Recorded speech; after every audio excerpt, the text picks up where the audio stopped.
కోరుకున్నానని చెప్పి మరొక్కసారి తెలియజేస్తున్నా. నిన్న ఒక చూడండి, నేను చెప్పాను చాలా స్పష్టంగా, మీకు సచివాలయం స్టాఫ్ ఉన్నారు, 1,35,000 ఉన్నారు.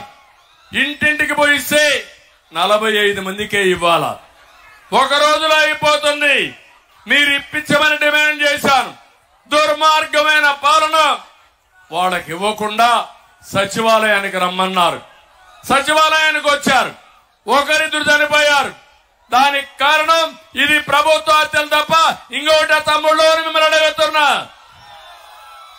జగన్మోహన్ రెడ్డి, నీకు పాలించడం చేత కాదు, దద్దమ్మవి నువ్వు. శవ రాజకీయాలు చేసే దుర్మార్గుడు నువ్వు. నీకు చేతనైతే ఎవరిని చంపకుండా పింఛన్లయ్యి, నీకు చేత కాకపోతే నువ్వు దిగిపో. 1 నిమిషంలో 1 గంటలో ఎందుకు డిస్ట్రిబ్యూట్ కావో ఇంటి దగ్గర నేనే చూస్తా. సవాలు విసురుతున్నా జగన్మోహన్ రెడ్డికి. సిద్ధమాని మేము ఆయనను అడుగుతున్నా. ఇంకొక పక్క తమ్ముళ్ళు, ఈ రోజు మీరు ఒకసారి చూస్తే, నేను ఒక మాట చెప్పిన తర్వాత భయపడిపోయారు. ఒకవేళ నువ్వు పింఛన్లు ఇవ్వకపోతే, మొదటి రోజున ఇవ్వకపోతే నేను వస్తానే ఈ నెల నుంచే 4,000 రూపాయలు పింఛన్లు ఇస్తానని చెప్పాను. దాంతో భయపడిపోయాడు జగన్మోహన్ రెడ్డి.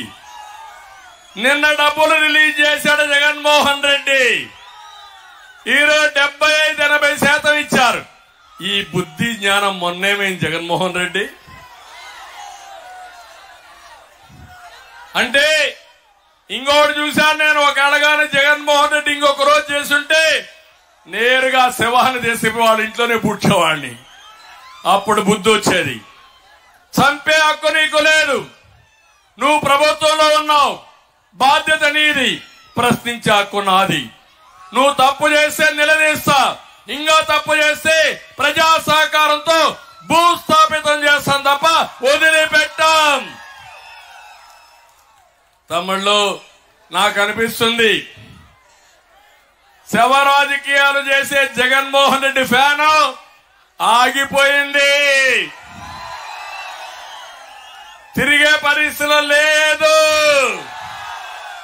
ఫ్యాన్ ని ముక్కలు చేయడానికి మీరు సిద్ధంగా ఉన్నారు. కాబట్టి లాభం లేదు. కాబట్టి గొడ్డలు తెచ్చుకో జగన్మోహన్ రెడ్డి. నీ సింబల్ గొడ్డలు పెట్టుకో. గొడ్డలు చూసి బెదిరిస్తున్నావు, గొడ్డలతో రాజకీయం చేస్తున్నావు, రాష్ట్రాన్ని సర్వనాశనం చేశావు. అందుకే సవాలు విసురుతున్నా. నీకు చేతనైతే ఆ గొడ్డలు పెట్టుకోగాని ఈ రాష్ట్రాన్ని శ్మశానం చేయొద్దు, వల్లకాడు చేయొద్దని మరొక్కసారి ఈ ముఖ్యమంత్రికి హెచ్చరిస్తున్నా. నేను అడుగుతున్నా ఇక్కడ మిమ్మల్ని అందరినీ, ఏ ఒక్క వర్గమైనా బాగున్నారా తమ్ముళ్ళు? ఎవరైనా ఆనందంగా ఉన్నారా అని మిమ్మల్ని అడుగుతున్నా. రైతులు మీరు ఆనందంగా ఉన్నారా? రైతు కూలీలు మీరు ఆనందంగా ఉన్నారా? ఆడబిడ్డలు ధరలు పెరిగి మీరు ఆనందంగా ఉన్నారా? ఎస్సీలు మీరు ఆనందంగా ఉన్నారా? బీసీలు మీరు ఆనందంగా ఉన్నారా? ఎవ్వరూ ఆనందంగా లేరు. ఒక్క ఎగ్జాంపుల్ చెప్తున్నా, అన్ని చెప్పలేం కాబట్టి కొన్ని చెప్తున్నా. కొవ్వూరు, ఇది రిజర్వ్డ్ కాన్స్టిట్యున్సీ, ఎస్సీ కాన్స్టిట్యున్సీ. ఇక్కడ వెంకటేశ్వరరావు సౌమ్యుడు, లాయరు, ప్రజాసేవ చేయడంలో దిట్ట, మీకెప్పుడూ అందుబాటులో ఉంటాడు. అలాంటి వ్యక్తిని ఇక్కడ పెట్టాం.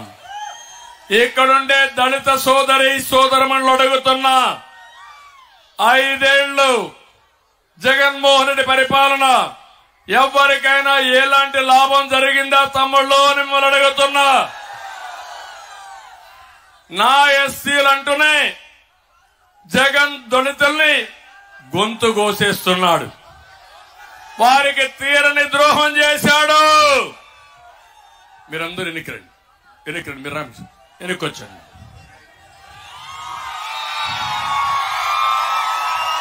కొంచెం దిగండి, రామకృష్ణ కొంచెం దిగండి. దళితుల్ని నేను ముఖ్యమంత్రిగా ఉన్నప్పుడు సబ్ ప్లాన్ తీసుకొచ్చాం. దళితులందరూ ఇంట్లో ఆలోచించుకోవాలి. జనాభా దామాషా ప్రకారం సబ్ ప్లాన్ పెట్టి నిధులు కేటాయించాం. 27 సంక్షేమ పథకాలకు శ్రీకారం చుట్టాం. మొత్తం 28,000 కోట్ల రూపాయలు డబ్బులు 5 ఏళ్లలో కేటాయించి వాళ్ళ అభివృద్ధి కోసం ఖర్చు పెట్టాం. నేను అడుగుతున్నా, ఈరోజు భూమి కొనుగోలు కోసం 3,000 ఎకరాలు కొనిచ్చాం. ఈ రోజు ఎవరికైనా 1 ఎకరా భూమి కొనుగోలు చేశారా అని మిమ్మల్ని అడుగుతున్నా. బెస్ట్ అవైలబుల్ స్కూల్స్ లో దళితులకు సీట్లు ఇచ్చారా అని మిమ్మల్ని అడుగుతున్నా. కులాంతర వివాహాలు చేసుకుంటే ఆర్థిక ప్రోత్సాహాలు ఇచ్చాం. ఈరోజు ఉన్నాయా అని మిమ్మల్ని అడుగుతున్నా. దళిత పారిశ్రామిక రాయితీలు రద్దు చేశాడు. మెడికల్ సీట్లలో బీసీ కేటగిరీ సీట్లు రిజర్వేషన్ రద్దు చేశాడు. బ్యాక్లాగ్ పోస్టులన్నీ రద్దు చేశాడు. విద్యార్థులకి ఫీజు రియంబర్స్మెంట్ రద్దు చేశాడు. కేంద్ర సబ్సిడీలన్నీ రద్దు అయిపోయినాయి. కేంద్రం జాతీయ స్థాయిలో ఫైనాన్స్ కార్పొరేషన్ ద్వారా డబ్బులు ఇస్తే డబ్బులు లేకుండా దళితులకు మోసం చేశాడు, అన్యాయం చేశాడు. ఇంకో పక్క అంబేద్కర్ స్టడీ సర్కిల్ పోయింది. నేను ఆ రోజు ఇన్నోవా కార్లు ఇచ్చాను. ఇప్పుడు వచ్చే తమ్ముళ్ళని మిమ్మల్ని అడుగుతున్నా. ఎస్సీల్లో కారు డ్రైవర్ కాకుండా కారు ఓనర్ చేయాలని ఎన్నో కార్లు ఇచ్చిన ఘనత తెలుగుదేశం పార్టీది. ఇతని అహంకారం ఎంతవరకు పోయిందంటే, మా పెద్ద ఆయన పాపం తమ్ముడు భుజాల పైన ఎక్కి సంఘీభావాన్ని తెలియజేస్తున్నాడు. గట్టిగా చప్పట్లు కొట్టి ఆయన ఉత్సాహం చూస్తా ఉంటే నవ యువకుడు అయిపోయాడు. ఇప్పుడు తెలుగుదేశం పార్టీ మన కూటమిని గెలిపించడానికి ఎంత అహంకారో ఈ జగన్మోహన్ రెడ్డి. దళితులు గుర్తుపెట్టుకోవాలి. అంబేద్కర్ రాజ్యాంగాన్ని రాసిన వ్యక్తి. అలాంటి వ్యక్తి పేరుతో నేను విదేశీ విధానం పెడితే, విద్యా విధానం పెడితే దాన్ని రద్దు చేసి ఈయన పేరు పెట్టుకొని ₹1 ఇవ్వని దళిత ద్రోహి ఈ జగన్మోహన్ రెడ్డి అని చెప్పి నేను మీకు తెలియజేస్తున్నా.